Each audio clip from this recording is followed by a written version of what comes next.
ನಮಸ್ಕಾರ ಆತ್ಮೀಯ ಕನ್ನಡದ ಬಂಧುಗಳೇ, ಇವತ್ತು ಲಲಿತಾಪುರದ ಗ್ರಾಮದಲ್ಲಿ ಯುವ ಬ್ರಿಗೇಡ್ ಯುವಕರು ಮೊದಲನೇ ವರ್ಷದ ಗಣಪತಿ ಪೂಜೋತ್ಸವವನ್ನು ಹಮ್ಮಿಕೊಂಡಿದ್ದಾರೆ.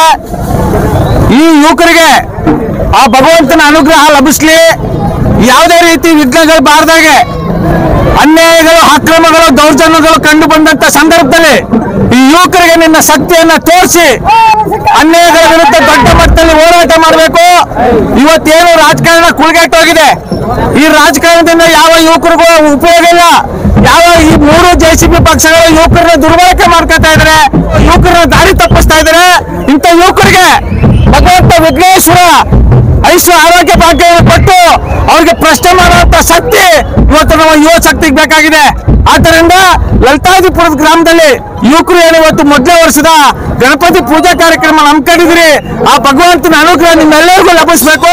ಪ್ರತಿ ವರ್ಷವೇ ಸರ್ವತೋಮುಖವಾಗಿ ಸಮಾಜಗಳ ನಡುವೆ ದ್ವೇಷ ಅರಳದಂಗೆ ನೀವೆಲ್ಲ ಸರ್ವತೋಮುಖವಾಗಿ ಎಲ್ಲರೂ ಒಗ್ಗಟ್ಟಾಗಿ ಯುವಕರೆಲ್ಲ ಒಗ್ಗಟ್ಟಾಗಬೇಕಾಗಿದೆ.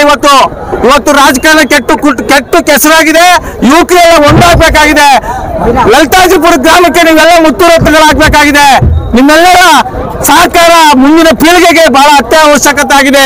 ಆದ್ದರಿಂದ ಇವತ್ತು ಗಣಪತಿ ಕಾರ್ಯಕ್ರಮ ಹಮ್ಮಿಕೊಂಡಿದ್ರಿ, ನೀವೆಲ್ಲ ಸರ್ವತೋಮುಖವಾಗಿ ಅಭಿವೃದ್ಧಿಯತ್ತ ಭ್ರಷ್ಟಾಚಾರಗಳ ವಿರುದ್ಧ ಧ್ವನಿಯತ್ತದ್ರ ಮೂಲಕ ಯುವಕರು ದೊಡ್ಡ ಮಟ್ಟದಲ್ಲಿ ಬೆಳಿಬೇಕು ಅಂತ ನಮ್ಮ ಮೈಸೂರು ದೇವತಾ ಕನ್ನಡಿಗರ ಭಾಗದಿಂದ ಸಮಸ್ತ ಲಲಿತಾಪುರದ ಗ್ರಾಮದ ಎಲ್ಲ ಯುವಕರಿಗೂ, ಹಿರಿಯರಿಗೂ, ಅಕ್ಕ ತಂಗಿಯರಿಗೂ, ಅಣ್ಣ ತಮ್ಮಂದಿರಿಗೂ, ನನ್ನೆಲ್ಲ ಬಂಧು ಬಾಂಧವರಿಗೆ, ನನ್ನೆಲ್ಲ ಗ್ರಾಹಕ ದೇವರುಗಳಿಗೆ ಆ ಭಗವಂತನ ಅನುಗ್ರಹ ಲಭಿಸ್ಲಿ ಅಂತ ಹೇಳ್ತಾ ನನ್ನ ಮಾತನ್ನ ಸಮರ್ಪಿಸ್ತಾ ಇದ್ದೀನಿ. ಜೈ ಕನ್ನಡಾಂಬೆಗೆ, ಜೈ ಕನ್ನಡ ಮಾತೆಗೆ, ಮಾತೆ ಚಾಮುಂಡೇಶ್ವರಿಗೆ, ಕೃಷ್ಣರಾಜ ಒಡೆಯರಿಗೆ, ವಿಘ್ನ ವಿನಾಯಕರಿಗೆ, ವಿಘ್ನಗಳ ನಾಶನಿಗೆ,